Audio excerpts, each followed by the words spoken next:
오늘 본문에 보면 히스기야 왕의 이야기입니다. 히스기야 아버지는 아하스라고 하는 왕인데, 이 히스기야 왕 아버지 아하스는 가장 못된 왕 중에 하나입니다. 바알 신을 섬겼을 뿐만 아니라 모든 마을마다 우상을 세웠고 산당을 세우고 성전 기물을 다 불태워버리고 성전의 문을 닫고 하나님을 떠난, 성경에 보면 악한 왕이다 이렇게 얘기를 해요. 그리고 그는 죽었을 때 열왕들이 들어간 무덤에 들어가지 못하고 무덤도 들어가지 못하는 그런 비참하게 그의 인생을 마치는 거예요. 이걸 그의 아들이 다 보고 있는 거예요. 그의 아들이 히스기야가 이걸 보면서 속으로 생각한 거예요. 이렇게 우리가 고난을 당하고 어려움을 당하고 환난을 당하고 이 나라가 이렇게 힘든 일을 당하는 것은 하나님을 바로 섬기지 못했기 때문이다. 그래서 그는 왕이 되자마자 왕이 되는 첫날부터 대종교 개혁을 이룹니다. 하나님 앞으로 나옵니다. 하나님을 섬기기로 결단하고 작정하고 실행에 옮깁니다. 자, 오늘 3절, 5절 3절에서 5절까지 다 같이 읽습니다. 시작. 첫째 해 첫째 달에 여호와의 전 문들을 열고 수리하고 제사장들과 레위 사람들을 동쪽 광장에 모으고 그들에게 이르되 레위 사람들아 내 말을 들으라. 이제 너희는 성결하게 하고 또 너희 조상들의 하나님 여호와의 전을 성결하게 하여 그 더러운 것을 성소에서 없애라. 예. 지금 히스기야 왕이 오른 첫째 날부터 대대적으로 성전을 청결하게 하고 사람들을 성결하게 하고 종교 개혁을 이루어요. 그것은 그의 마음속에 미리서부터 준비가 됐다는 거예요. 나는 하나님을 바르게 섬기리라. 하나님께 영광 돌리리라. 그 마음이 있었다는 거지요.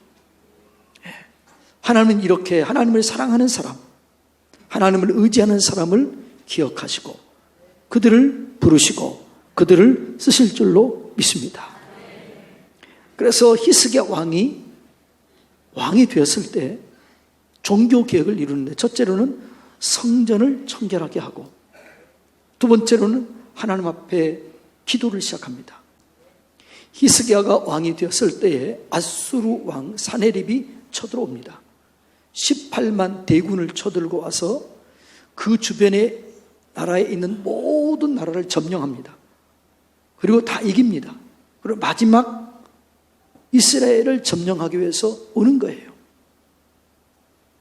그래서 의기양양해서 누가 나를 막았느냐, 어떤 신이 방어했느냐,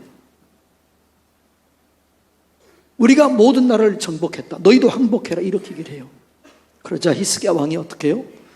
그 편지를 그대로 가지고 성전에 올라가서 하나님을 두려워하는 이 악한 왕이 하나님을 무시하고 비웃고 조롱하는데 하나님 우리를 구원해 주십시오. 그렇게 간절히 기도했을 때 그날 밤에 하나님의 사자가 아수르 군대 진영에 임해서 18만 5천 명을 하루아침에 죽여버립니다. 그리고 그것 때문에 그는 그 아들에 의해서 살해를 당하고 멸망의 길로 가게 되는 겁니다. 이렇게 히스기야가 하나님을 의지할 때 하나님이 도와주시고 보호해 주시는 은혜를 경험합니다. 그리고 히스기야가 병이 듭니다. 죽일 병에 걸렸을 때 이사야 선지자가 와가지고 이렇게 합니다. 그대는 낫지 않고 죽게 될 것이다. 이런 얘기를 하자 히스기야 왕이 어떻게 해요? 벽을 향해서 눈물을 흘리면서 회개하며 기도하며 주여 내가 했던 일을 기억해 주십시오. 나를 불쌍히 여겨 주십시오. 간절히 기도했을 때, 회개하고 겸손하게 기도했을 때 그의 생명을 15년 동안 연장해주고 그가 왕으로 있을 동안 그의 나라를 든든하게 세웠다, 이 얘기입니다. 자, 역대하 32장 26절 다 같이 읽습니다. 시작. 히스기야가 마음의 교만함을 뉘우치고 예루살렘 주민들도 그와 같이 하였으므로 여호와의 진노 히스기야의 생전에는 그들에게 내리지 아니하니라. 아멘. 히스기야가 하나님께 나아왔을 때 그의 나라가 하나님의 보호를 받게 되고 그 자신이 치유되고 회복되고 하나님의 영광을 경험했다, 그런 얘기입니다. 여러분, 우리가 문제가 있을 때, 어려움을 당했을 때 하나님께 나오면 하나님이 우리를 만나주시고 하나님이 만나주시면 모든 문제가 해결될 줄로 믿습니다. 그럼 우리가 어떻게 하나님께 나아가느냐? 어떤 마음을 가지고 나아가느냐? 첫째로는 우리가 믿음을 가지고 하나님께 나아야 될 줄로 믿습니다. 히스기야는 하나님을 믿은 거예요. 하나님이 도와주시면, 하나님이 함께 하시면 이 나라를 하나님이 책임져 주실 것이다, 하나님이 보호해 주실 것이다, 이 믿음이 있었던 거예요. 여러분, 우리가 하나님께 나올 때 믿음을 가지고 나와야 될 줄로 믿습니다. 하나님께 믿음을 가지고 나왔던 사람, 예수님께 믿음을 가지고 나왔던 사람들은 모든 병이 치료받고 모든 문제가 해결되고 모든 기도가 응답을 받게 됩니다. 그럼 믿음을 가지고 나온다는 게 뭔가? 믿음이 뭐냐? 히브리서 11장 1절이 이렇게 말합니다. 믿음은 바라는 것들의 실상이다. 실상. 이 실상을 원어로는 히포스타시스 이렇게 합니다. 히포스타시스. 이건 두 가지 연결된 말인데 휘포라는 말과 스타오라는 말이 연결된 거예요. 휘포라는 말은 무엇 아래, 무엇 밑에, 이런 뜻이 있어요. 스타오라는 무슨 말이냐면 머무르다. 거기 머무른다는 거예요. 이 말을 종합하면 아래 머무른다, 아래 둔다, 받침대를 세운다, 이런 얘기예요. 여러분, 우리의 믿음은 하나님이 역사할 수 있도록 받침대를 세우는 겁니다. 그래서 우리가 믿음의 받침대를 세우면 하나님이 거기에 역사하셔서 하나님의 뜻을 이루게 될 줄로 믿습니다. 예를 들어 이런 거죠. 백부장이 자기 하인이 병이 들었습니다. 근데 백부장의 마음속에 예수님을 만나면, 예수님께 나아가면 내 하인의 병이 낫겠다라고 하는 믿음이 있었을까요? 없었을까요? 있었어요.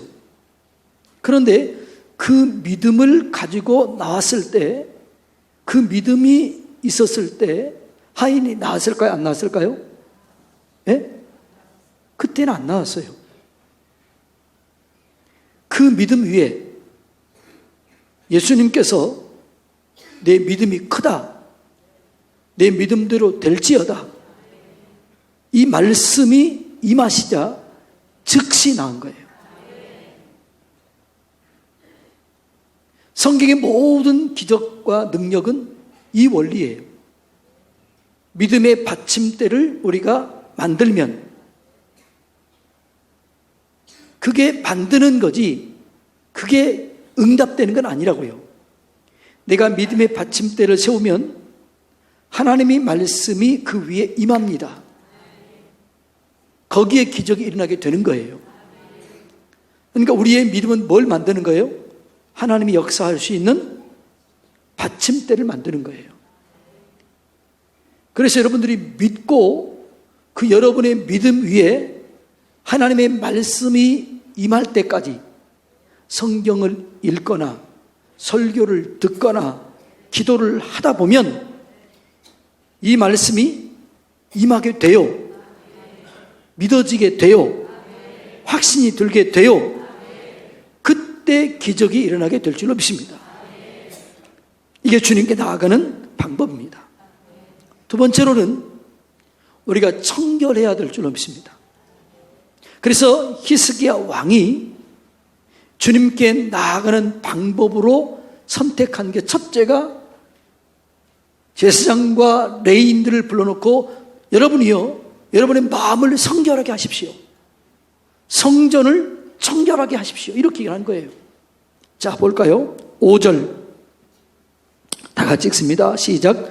그들에게 이르되 레위 사람들아 내 말을 들으라. 이제 너희는 청결하게 하고 또 너희 조상들의 하나님 여호와의 전을 성결하게 하여 그 더러운 것들을 성소에서 없애라. 이렇게 얘기합니다. 여러분, 우리가 하나님께 나올 때 우리의 마음을 청결하게 하고 나와야 될 줄로 믿습니다. 성경이 이렇게 합니다. 마음이 청결한 자는 복이 있나니 그가 하나님을 뭐라고요? 볼 것이요. 마음이 청결한 자는 복이 있나니 하나님을 볼 것이요. 이 말은 하나님을 만나게 될 것이요. 이런 얘기예요. 그래서 우리가 하나님을 만나면 모든 문제가 해결되는데 이 하나님을 만나기 위해서 우리의 마음을 청결하게 가꾸어야 될 줄로 믿습니다. 그런데 우리의 마음은 본성적으로 죄가 있기 때문에 우리의 마음 그대로 두면 항상 지저분해요. 마음의 주인을 바꿔야 될 줄로 믿습니다. 내가 주인 돼서 사는 것이 아니라 내 안에 주님이, 내 안에 성령님이 주인 되게 하셔서 말씀에 따라 성령에 따라 하나님 따라 살아야 될 줄로 믿습니다. 가장 거룩한 분이 누구예요? 하나님이에요. 하나님을 내 마음에 두면 나는 성결하게 되는 거지요. 그런데 하나님이 곧 말씀입니다. 그래서 말씀을 내 안에 두면 그때 성결하게 되고 정결하게 되는 거예요. 성경 말씀을 이렇게 합니다. 성경 말씀이 우리를 고치고 우리를 변화시키시고 우리를 교훈한다는 거예요. 디모데후서 3장 16절 17절 다 같이 한번 읽습니다. 시작. 모든 성경은 하나님의 감동으로 된 것으로 교훈과 책망과 바르게 함과 의로 교육하기에 유익하다. 그러니까 모든 성경이 뭐라고요? 교훈과 책망과 바르게 함과 의로 나를 교육한다는 거예요. 그래서 내가 깨끗해지는 거지요. 여러분 시편 119편 11절에 보면 이렇게 나와 있습니다. 내가 주께 범죄하려 하지 아니하려 내 마음에 뭘 두었다? 말씀을 두었나이다. 청년이 무엇으로 그 행실을 깨끗게 하리이까? 주의 말씀을 따라 삼갈지니라. 주의 말씀이 내 길의 빛이요 내 발의 등불입니다. 그러니까 말씀이 우리 안에 들어오면 죄를 이길 수 있는 능력이 생깁니다. 청결하게 됩니다. 그래서 여러분 우리가 말씀을 읽고 말씀을 묵상하고 말씀을 공부하고 말씀을 내 안에 두어야 내 영이 청결하게 되고 하나님을 만나고 하나님을 만남으로 문제가 해결될 줄로 믿습니다. 두 번째로는 마음을 청결하게 했으면 성전을 청결하게 하라 이렇게 얘기합니다. 이 전을 청결하게 하라 이렇게 말합니다. 그래서 실질적으로 이 성전을 어떻게 했냐 그러면 오늘 읽지 않았지만 17절에 보면 이렇게 나옵니다. 첫째 달 초하루에 성결하게 하기를 시작하여 그 달 초 8일에 여호와의 낭실에 이르고 또 8일 동안 여호와의 전을 성결하게 하여 첫째 달 16일에 이르러 마쳤다는 거죠. 그러니까 실질적으로 성전을 청결하게 했다는 것은 이 성전, 성소를 깨끗하게 했다는 거예요. 여러분, 살아있는 교회와 죽은 교회, 부흥하는 교회와 침체된 교회는 여러 가지 특징이 있는데 그 특징 중에 하나가 부흥하는 교회, 살아있는 교회는 깨끗하다는 거예요. 죽어가는 교회, 침체된 교회는 지저분해요. 교회 자체가 그렇다는 거예요. 그래서 여러분, 우리도 이 건물을 깨끗하게 사용해야 될 줄로 믿습니다. 그러나 건물만 깨끗한 게 아니라 그 안에 있는 사람들이 영적으로 깨끗해야 될 줄로 믿습니다. 그러니까 우리가 깨끗해야 돼요. 그래서 성령이 임하게 되는 거예요. 죄를 두려워하고 죄를 이기고 죄와 타협하지 아니하고 하나님을 두려워함으로 죄를 이기는 그것에 성령이 임하게 될 줄로 믿습니다. 예. 그래서 여러분이 우리가 하나님의 성전이라고 그랬잖아요. 너희가 하나님의 성전인 것과 하나님의 성령이 너희 안에 거하시는 것을 알지 못하느냐. 그래서 여러분, 우리의 영을 날마다 깨끗하게 해야 돼요. 늘 회개하고 자백하고 그걸 자꾸 내 속에 있는 죄를 토설함으로 내 심령을 깨끗하게 해야 될 줄로 믿습니다. 거기에 성령이 임하게 되는 거예요.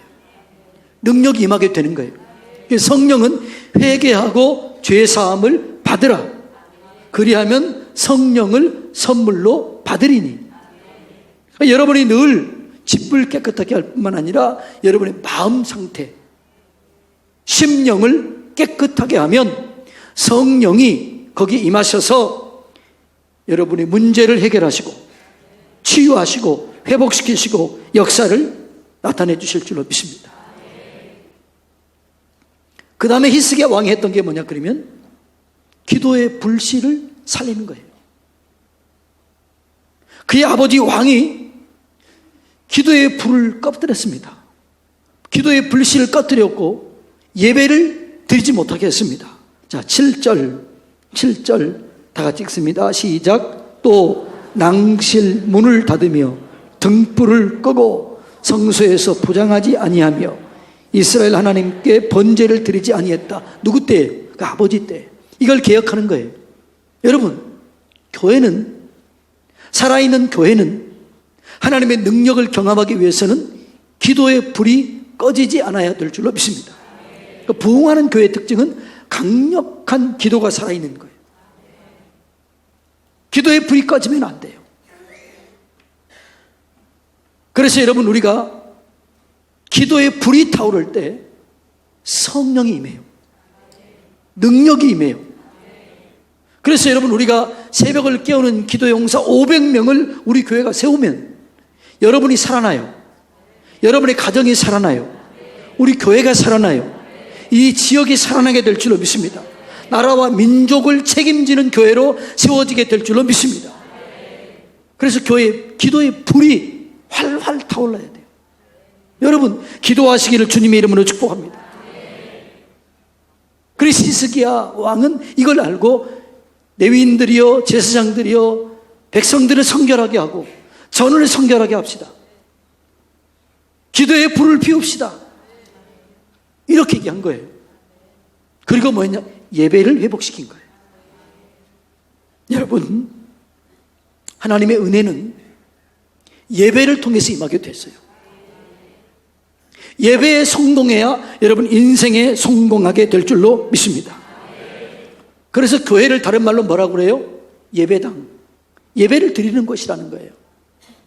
그런데 예배를 드리는데요, 어떤 사람은 예배를 보러 오는 사람이 있고 예배를 드리러 오는 사람이 있어요. 예배를 보러 오는 사람들은요, 쭉 쳐다보고 이것이 잘못됐고 이것이 잘못됐고 목사의 넥타이가 삐뚤어졌고 장로님의 기도가 반복되고 맨날 성가대가 삑살이 났고 이것만 보는 거예요. 그러니까 은혜가 안 돼요. 이런 사람들은 은혜가 안 돼요. 영광이 임하지 않아요. 예배를 드리러 와야 될 줄로 믿습니다. 찬송할 때 전심으로 찬송을 하는 게 드리는 겁니다. 기도할 때 전심으로 드리는 겁니다. 말씀을 들을 때 전심으로 듣는 겁니다. 이게 예배를 드리는 거예요. 예배를 드리는 자들에게 하나님께서 역사하십니다. 아브라함이 가는 곳마다 제단을 쌓았어요. 재는 가는 곳마다 제단을 쌓을 때 거기 하나님이 역사가 임했습니다. 여러분, 교회는 예배드리러 오는 것입니까? 봉사하러 오는 것입니까? 예배드리러 오는 것이에요. 봉사하러 오는 게 아니에요. 봉사는 언제 합니까? 예배를 드리다가 은혜를 받아요. 하나님의 영광을 경험해요. 그래서 그 은혜가 감사해서 내가 봉사하는 겁니다. 이 원리가 순서가 바뀌어지면 안 되는 거예요. 그러니까 예배를 드리다가 은혜를 받아야 돼요. 은혜를 받으면 내 마음속에 불이 일어나요. 그래서 주의 일을 하고 싶어하는 마음이 막 불같이 일어납니다. 그 힘으로 봉사하고 그 힘으로 하나님께 영광을 돌리는 거예요. 이런 예배를 드리시기를 주님의 이름으로 축복합니다. 예배에 실패하면 다 무너지는 거예요. 제 친구 선교사님이 이스라엘에서 선교하러 갔습니다. 이스라엘 선교하러 갔어요. 그런데 몇 년 있다가 선교지를 그만두고 나왔어요. 내가 왜 나왔냐 그랬더니 내가 선교하러 갔는데 온전한 예배를 드리지 못했더니 내 영혼이 침체되더라. 선교로 갔는데 내가 침체돼가지고 나까지 죽게 될 것 같아가지고 내가 살기 위해서 나왔다. 그래서 한국에서 개척을 했어요. 여러분, 많은 선교사님들이 이렇게 영광스럽게 예배를 드리지 못한 선교사님들이 많아요. 그런 선교사님들은 거의 90% 이상이 침체됩니다. 영혼이 침체돼요. 선교로 갔는데 영혼이 죽어버리는 거예요. 그래서 타락합니다. 물질로 타락합니다. 성적으로 타락합니다. 그래서 여러분, 우리는 선교사님들에게 예배가 살아날 수 있도록 기도해 줘야 돼요. 그래서 그 친구가 얘기하더라고요. 김 목사가 파송한 교회 선교사를 위해서 기도해라. 그 선교지마다 온전한 예배가 드려질 수 있도록 기도하라. 그 예배가 드려지지 않으면 선교한다는 건 말짱 거짓말이다. 안 된다는 거예요. 자기가 경험했다는 거예요. 여러분도 마찬가지예요. 여러분이 예배를 드리지 않고 예배의 영광을 경험하지 못하고 예배의 은혜를 받지 못하면 여러분들은 전부 다 일하는 게, 신앙생활하는 게 괴로워요. 재미가 없어요. 즐거움이 없어요. 그런데 예배를 드리다가 영광을 경험하고 살아계신 하나님을 경험하게 되면 기쁨이 있게 될 줄로 믿습니다. 그러면 원망 불평이 딱 사라져 버려요. 감사만 넘치게 돼요. 그 힘으로 충성하고 봉사하게 되어서 이 교회가 든든하게 세워지는 것입니다. 이게 히스기야 왕이 한 거예요. 자, 사랑하는 성도님 여러분, 오늘 히스기야 왕처럼 우리가 힘들고 어렵고 문제를 만났을 때 하나님께 나와야 될 줄로 믿습니다. 믿음으로 나와서 믿음의 받침대를 만들고 그 위에 하나님 말씀이 임하도록 끊임없이 기도하고 말씀을 읽고 말씀을 선포하고 말씀을 고백하시기를 축복합니다. 여러분의 자신을 성결하게 하시기를 축복합니다. 우리 교회가 정결해야 될 줄로 믿습니다. 그리고 기도가 회복되고 예배가 회복돼야 돼요. 그래야 영광을 경험하게 되고 그 영광 가운데서 역사하신 하나님을 경험하게 되고 하나님의 일들을 힘있게 능력있게 함으로 여러분이 심령이 살아나고 가정이 살아나고 교회가 살아나게 될 줄로 믿습니다. 이 은혜를 경험하게 되기를 주님의 이름으로 축복합니다.